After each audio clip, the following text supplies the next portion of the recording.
Իհարկե ես չեմ հոգնի անընդհատ Հայաստանում աշխատող, արդյունք ստեղծող եւ օրենքով սահմանված հարկերը վճարող տնտեսվարողներին շնորհակալություն հայտնել, բայց ըստ էության շատ խորհրդանշական է, որ տվյալ դեպքում հարկ վճարողի օրը նաեւ քաղաքացու օրվան նախորդում է մի շաբաթով եւ այստեղ այո կա կոնկրետ իմաստ, որովհետեւ ըստ էության Հայաստանի Հանրապետության բոլոր քաղաքացիներն են հարկ վճարող, այսինքն այսպիսի քաղաքացի չկա, որ հարկ վճարող չէ։ Ես էլի ուզում եմ հիշեցնել մեր բոլոր քաղաքացիներին, որ անկախ նրանից թե նրանք ինչ գործունեություն են ծավալում, չկա այդպիսի քաղաքացի, որ գնում չի իրականացնում։ Եվ եթե քաղաքացին, ասենք օրինակ, խանութից ձեռք է բերում այս բաժակը, եթե այս բաժակը 100 դրամ արժի, այդ 100 դրամ գնի մեջ 20%-ը ավելացված արժեքի հարկն է։ Եվ երբ որ քաղաքացին 100 դրամ վճարում է ավելացված արժեքի համար, ինքը այսպես թե այնպես, որ ուզենա էլ չի կարող այդ հարկը չվճարի։ Ես նկատի ունեմ ձեռք բերող քաղաքացին։ Իսկ ահա վաճառող քաղաքացին կարող է որոշակի դեպքերում, եթե քաղաքացին ուշադիր չլինի եւ ՀԴՄ կտրոն չվերցնի, վաճառող քաղաքացին կարող է ստանալ որոշակի հնարավորություն հարկ վճարելուց խուսափելու։ Եվ սա շատ կարևոր է գնի մեջ ապրանքներին ու ինչ ասենք 90 եւ ավելի տոկոսը, եթե ոչ 95 եւ ավելի տոկոսը արդեն ներառում են ավելացված արժեքի հարկը եւ մենք երբ որ ձեռք ենք բերում դա գնի մեջ ներառված է հարկը։ Հարցը այն չի քաղաքացին այդ հարկը վճարի թե չվճարի, որովհետև էլի եմ ասում քաղաքացին հարկը այսպես թե այնպես պետքա վճարում է, դա անխուսափելի է։ Խնդիրն այն այդ հարկը կհասնի այն հասցեով, որ հասցեի համար նախատեսված է, իսկ հասցեն Հայաստանի Հանրապետության պետական բյուջեն է։ Իսկ Հայաստանի Հանրապետության պետական բյուջեն Հայաստանի Հանրապետությունում արկա բոլոր խնդիրների լուծման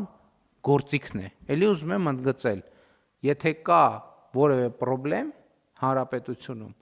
եթե այդ պրոբլեմը արտացոլված է Հայաստանի Հանրապետության պետական բյուջեի մեջ, ուրեմն այդ պրոբլեմը լուծման ճանապարհին է։ Եթե արտացոլված չէ, ուրեմն այդ պրոբլեմը չի լուծվելու։ Սա ընդ որում ուղղակի կամ անուղղակի, դեպքերի մի հիմնական մասում ուղղակի, մի որոշակի մասում էլ անուղղակի,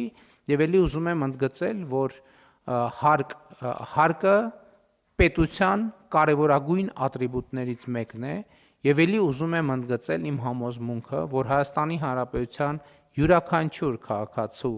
բարեկեցությունը առաջին հերթին կախված չէ նրանից, թե այդ քաղաքացին ինչքան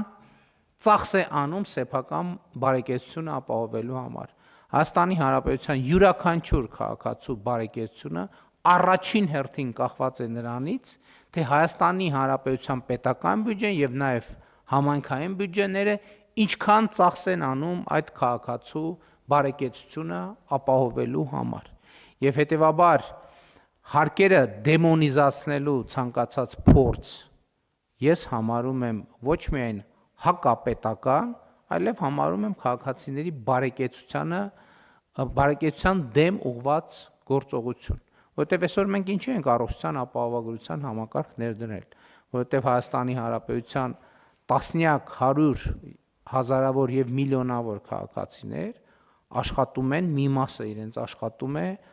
եւ իմիջիալոց ոչ միայն քաղաքացիներ, որովհետեւ կան օտար երկրի քաղաքացիներ, ովքեր Հայաստանում գործունեություն են ծավալում եւ հարկեր են վճարում եւ ես ուզում եմ նույնքան շնորհակալություն հայտնեմ նաեւ այդ մարդկանց, ովքեր լինելով օտար երկրի քաղաքացի Հայաստանում գործունեություն են ծավալում, արդյունք ստեղծում եւ օրենքով սահմանված հարկերը վճարում։ Եվ հետեւաբար մարդիկ աշխատում են, հարկեր են վճարում, այդ թվում հսկիչ դրամարկային կտրոն են բաց թողում կամ պահանջում, այդ գործողությունների արդյունքում գումարները կուտակվում են պետական բյուջե եւ պետական բյուջեից արդեն բաշխվում են տվյալ դեպքում առողջության ապահովագրություն, կենսաթոշակների բարձրացում, հետվճար երրորդ եւ յուրաքանչյուր հաջորդ երեխայի աջակցության նպաստ, մինչև 2 տարեկան երեխաների աջակցության նպաստ, ուսուցիչների աշխատավարձի բարձրացում, զինվորականների աշխատավարձի բարձրացում, ամրացված շրջանների կառուցում, գիտության ֆինանսավորում, գիտնականների աշխատավարձի բարձրացում եւ այլն եւ այդպես ճանապարհների կառուցում, ցանկացած բան, որը մենք տեսնում ենք, դա առնչվում է պետական եւ համայնքային բյուջեների հետ։ Եվ հետեւաբար էլի այդ օրինակը բերել եմ նախկինում, ինչը նաեւ տենց շատ բանի հումորների առիթ է դարձել, ինչի համար ես ուրախ եմ։ Մեզնից ոչ մեկը չի կարող ինքը իր համար ճանապարհ կառուցել, չի կարող։ Եվ այսինքն մեզնից ոչ մեկը չի կարող իր երեխայի համար դպրոց կառուցել։ Մեզնից ոչ մեկը չի կարող իր համար բժշկական կենտրոն կառուցել, ամբուլատորիա կառուցել։ Մեզնից ոչ մեկը չի կարող իր համար, այսինքն ջրագից էլի ինչ որ հատված անհատները տանում են, բայց ընդհանուր ջրային համակարգ կառուցել եւ այլն, անվտանգություն ապահովել եւ այլն եւ այսպես շարունակ։ Հետեւաբար բյուջեն ոչ թե մենք տալիս ենք ուրիշին, այլ բյուջեն մեր ընտանեկան ներդրումն է մեր ընդհանուր խնդիրները լուծելու համար։ Պետության մոդելը ճշգրիտ ընտանիքի մոդելն է, որ մարդիկ աշխատում են եւ դնում են այդ փողը ընտանեկան բյուջե եւ հարցերը լուծում են, այդ հատվածում անհատական մաս էլ կա։ Բայց հիմնական մեթոդաբանությունը աշխատելը աշխատանքի արդյունքը մեկտեղելը եւ դրանով բարեկեցության ավելի բարձր աստիճանի հասնելը։ Ես էլ գոհունակությամբ ընդգծում եմ եւ շնորհավորում եմ եւ շնորհակալություն եմ հայտնում Հայաստանում աշխատող արդյունք ստեղծող բոլոր քաղաքացիներին եւ ոչ քաղաքացիներին եւ հարգելի գործընկերներ, ուզում եմ շնորհակալություն հայտնել նաեւ ձեզ, կառավարության անդամներին, գործադիր իշխանության եւ օրենսդիր իշխանության եւ տեղական ինքնակառավարման մարմինների մեր գործընկերներին, որովհետեւ ինչպես արդեն առիթ ունեցել եմ ասելու, 2017 թվականի համեմատությամբ 2025 թվականին Հայաստանի Հանրապետության բյուջեի եկամուտները եւ հարկային եկամուտները 130%-ով աճ են արձանագրել, էլի ասում եմ, եթե այդտեղից գրանցենք, հանենք, որպեսզի ճշգրիտ լինեն, այս տարիների ընթացքում մոտավորապես 29% գնաճի ցուցանիշը, ուրեմն բյուջեն ավելի քան կրկնապատկվել է, իրական տվյալներով ավելի քան կրկնապատկվել է, եւ սա պետական համակարգի, քաղաքացիների, տնտեսվարողների համատեղ ջանքի արդյունքն է, եւ այդ ջանքի արդյունքներով են էլի եմ ասում ուսուցիչների աշխատավարձերը կամավոր դպրոցներ կառուցվում, մանկապարտեզներ կառուցվում, ճանապարհներ կառուցվում, առողջության ապահովագրություն իրականացվում, կենսաթոշակների բարձրացում իրականացվում եւ այլն եւ այդպես շարունակ կներեք, եթե որևէ ուղղությամբ որևէ ծրագիր չեմ դեսպանատներ ձեռք բերվում, բարեկային ոստիկանություն ներդրվում եւ այլն եւ այդպես շարունակ։ Եվ հետեւաբար սա ամենակարևոր process-ն է եւ մեր գործունեության խնդիրներից մեկը հենց սա է։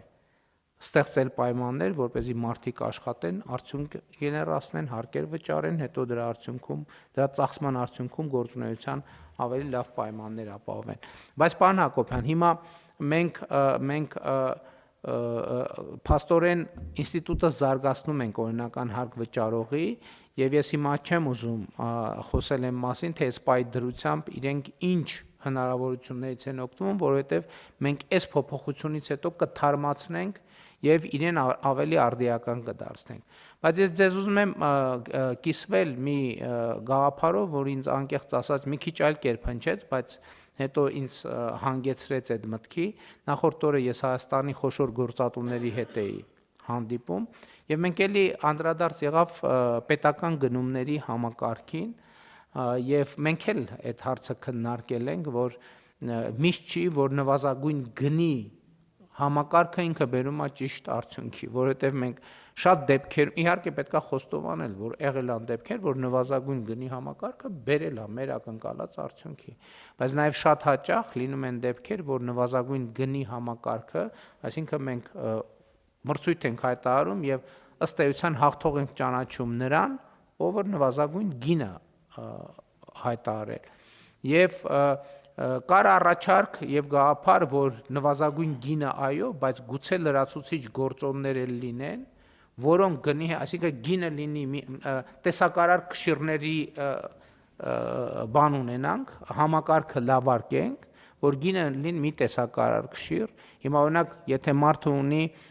օրինապահ հարկ վճարողի կարգավիճակ, կարող է արդյոք դա լրացուցիչ միավոր ավելացնել, օրինակ գնման գործընթացում մրցույթային տրամաբանության մեջ, որպեսզի ինչ որ առավելություն ստանա, թեկուզ ոչ վճռական այդ բանի բերումով։ Հաջորդ գործողը մենք առաջիկայում նաև որոշակի ռեյտինգավորում ենք, չէ, իրականացնելու ընկերությունների։ Այսինքն հիմա ակնհայտ է, ես չեմ ասում, որ մենք նվազագույն գնի քաղաքականությունից պետքա հրաժարվենք, դա ճիշտ չի, բայց մենք նվազագույն գնի քաղաքականությունը պետքա լավարկենք, որովհետև որպեսզի համոզվենք, որ դա նվազագույն ռացիոնալ գին է եւ ոչ թե եւ նախագիծը իրականացնելու եւ ոչ թե ընդհակառակը նախագիծը ձախողելու գին է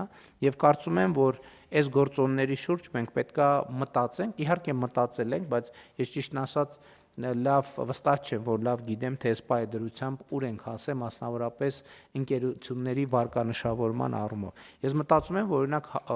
օրինապահ հարկ վճարողի կարգավիճակ ունենալը կարող է լինել գործոն, որ մարդուն առավելություն տա օրինակ մրցույթներում, համեցեք բան։